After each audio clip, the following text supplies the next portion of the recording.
Hello everyone and welcome back to Mega Man 11. Once I get my input back. There we go. And we'll head off to Bounce Man stage. Yes, I know we don't have his weakness, but Bounce Man is given his the safety nature of his stage. And I kinda got his attack pattern down. And it shouldn't be too tough. And it wouldn't hurt to add an extra weapon to the stockpile.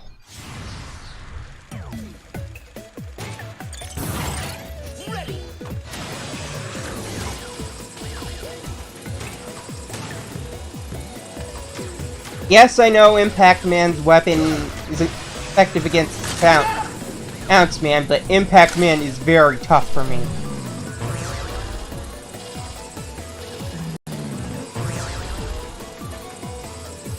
Man, reminds me a lot of Spring Man stage. A lot of people have frustrations, which I can understand by the walls, but once you get it down, yeah, it's not that bad.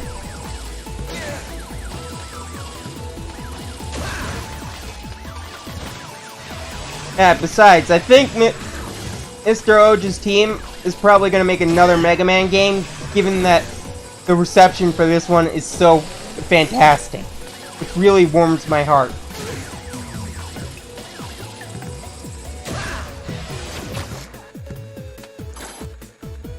Alright, we're gonna see another Mega Man game probably within 2 or 3 years maybe, I don't know.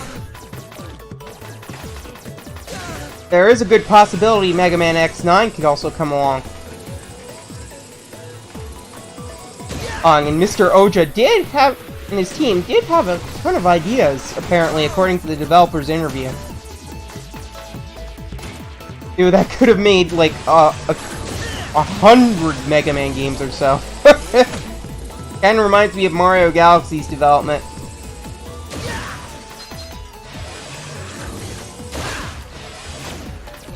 Oh man, I honestly think, given that we've seen the art book of Super Mario Odyssey surface a bit, I think there might be room for an Odyssey 2 with some new ideas and old, as seen like in Galaxy 2. Because the reason Galaxy 2 got made was because they had leftovers from Galaxy 1. So what they did was add in some new ideas to the old ones.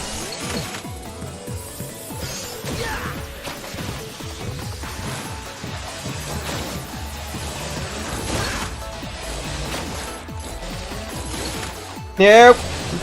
Oh, come on! You couldn't slap me upward. That's physics for you. Well, it looks like Mega Man's having fun to a degree, or it looks like he's internally screaming. Being inside his cybernetics.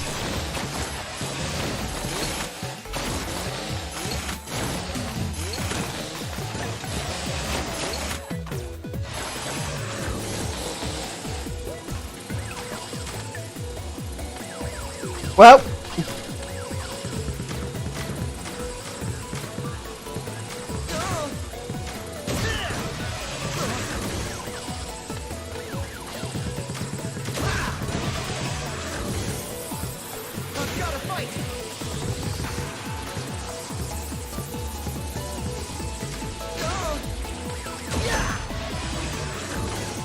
apparently Mr. Oja's first decision for the team was to play the original Mega Man games before making any big movements, and they recreated their favorite stages from the games. Or for some sources, I heard that they recreated all of them.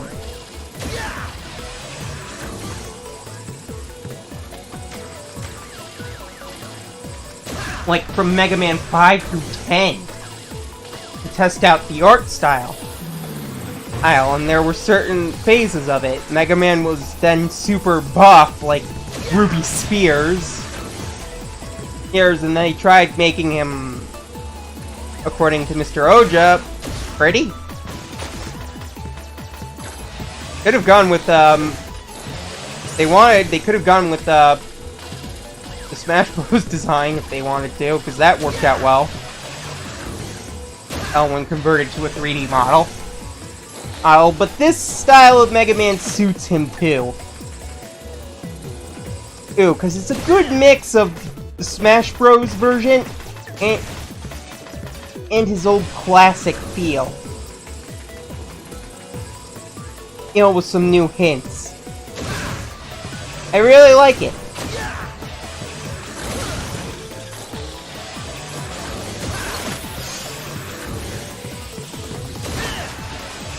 Of course.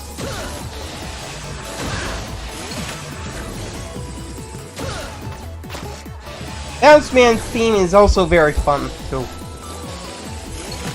Apparently, the composer for this game is the same composer from Mega Man Star Force 2.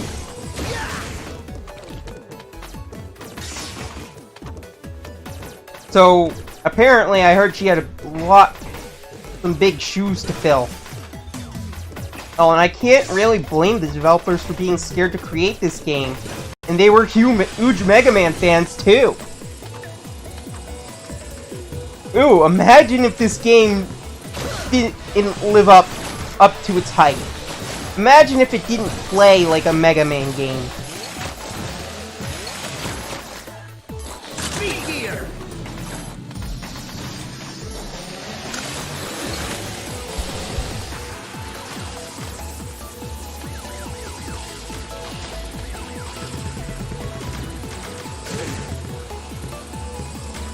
That would have probably killed their careers right there.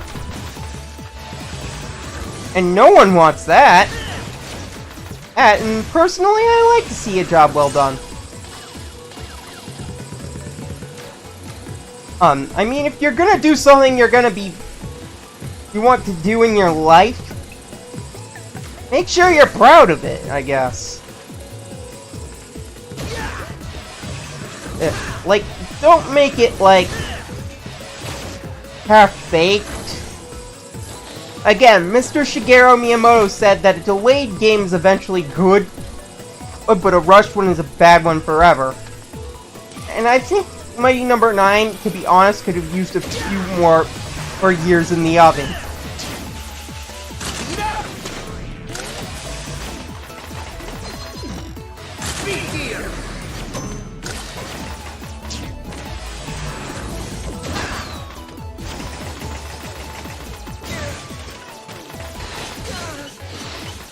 I know, that doesn't make any sense.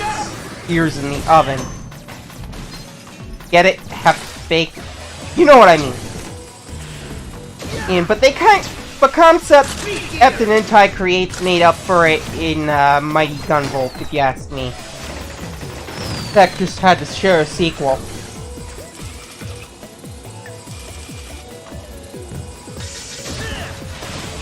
But that's okay. I really hope they improve on it with a Mighty Number 9 too. Because poor Mr. Infune. Hey, he blames himself according to a better translation for all the game's problems. And it stayed true to the spirit of Mega Man. And when I played the story of the game.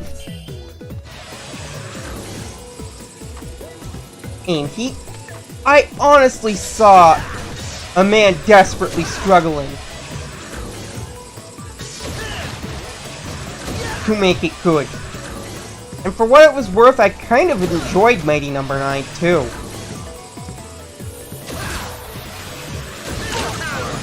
It was no Mega Man, I will admit. There was definitely moments of frustration.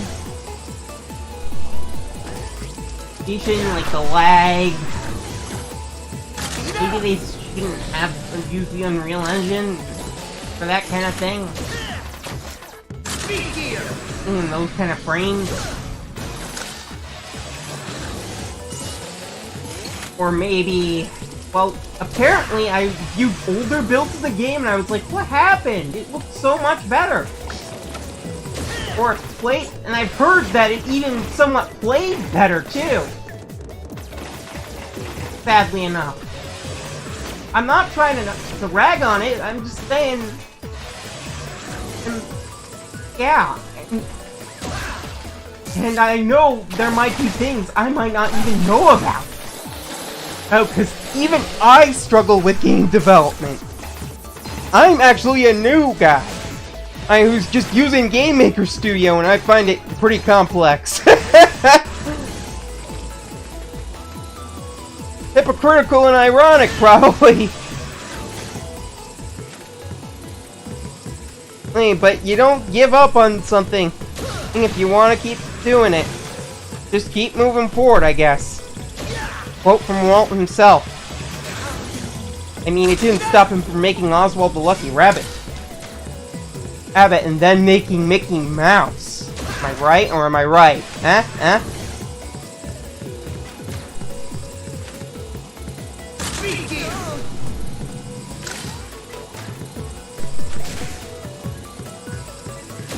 I want to destroy the balloons, because you don't have to deal with them.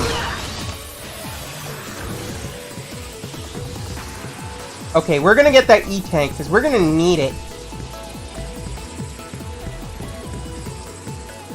I love how the bouncy sounds are also played into the music. Music, if you hear them really close enough.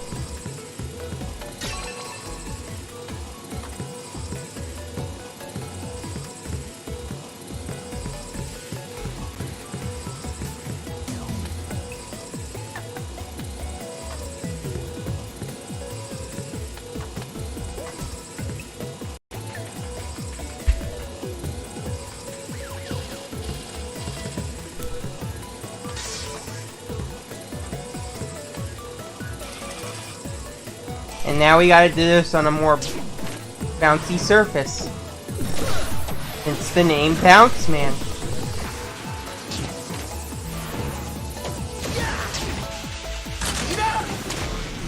Yeah, speed gear will help you in a pinch if you're captured by the tongue.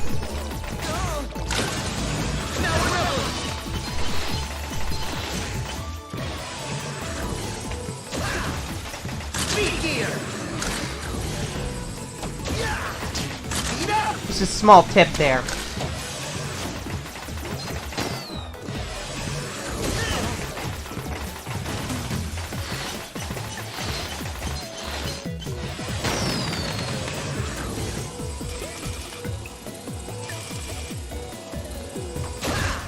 Yeah, apparently I also watched Vinesauce do this. That little trick there.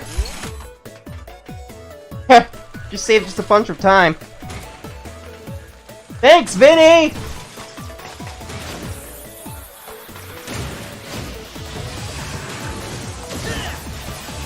Oh, big volt, big volt.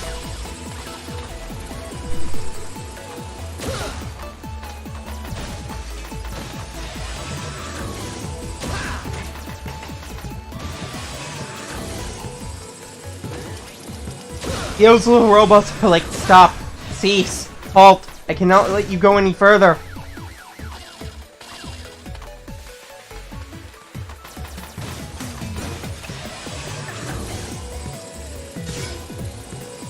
Speed gear. Halt! Stop! Cease! You will not go any further, Mega Man! And it is too dangerous for you, you young childlike robot. I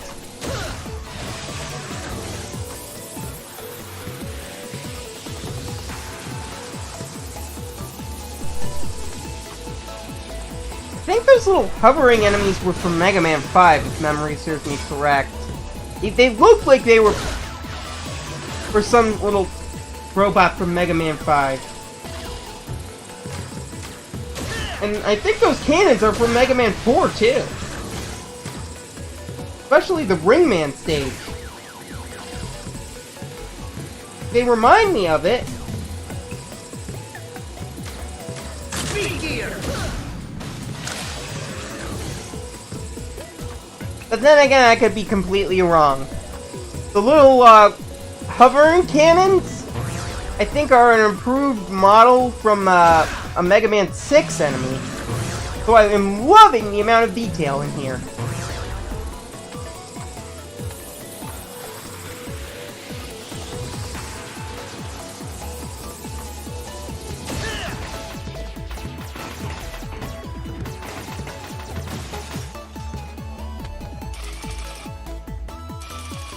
Like, this graphical style works out for Mega Man. I always wondered what it would look like if a Mega Man game was made with more modern-day graphics.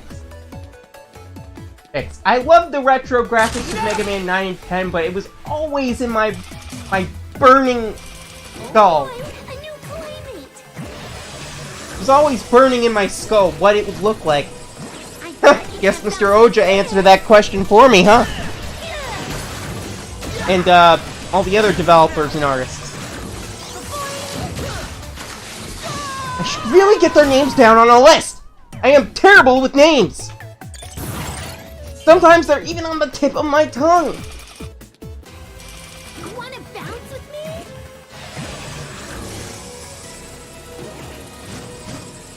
Let's get hopping!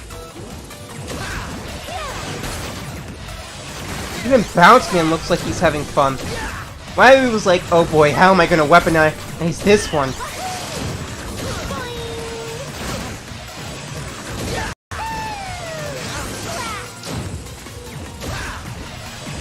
Because Bounce Man's pretty much the safest robot master I've seen. And outside of his bounciness.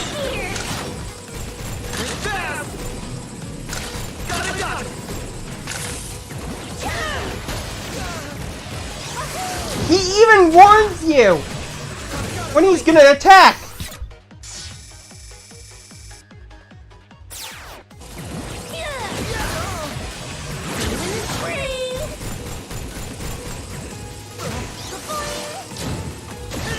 I was also thinking, if anyone of the Mega Man 11 development team is listening,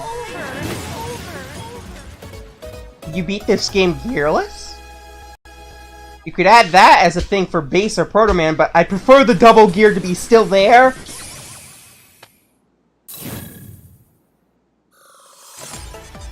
Because I can't do this without the gears.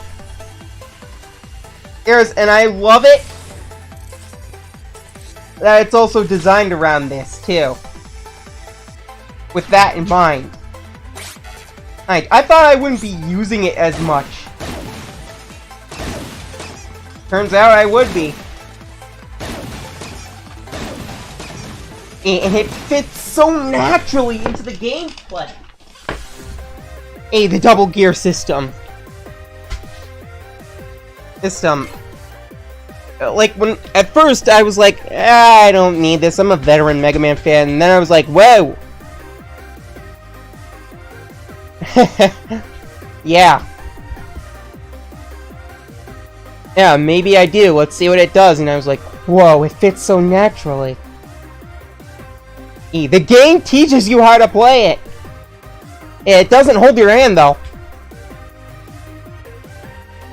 So good. It's what I've been waiting 8 years for.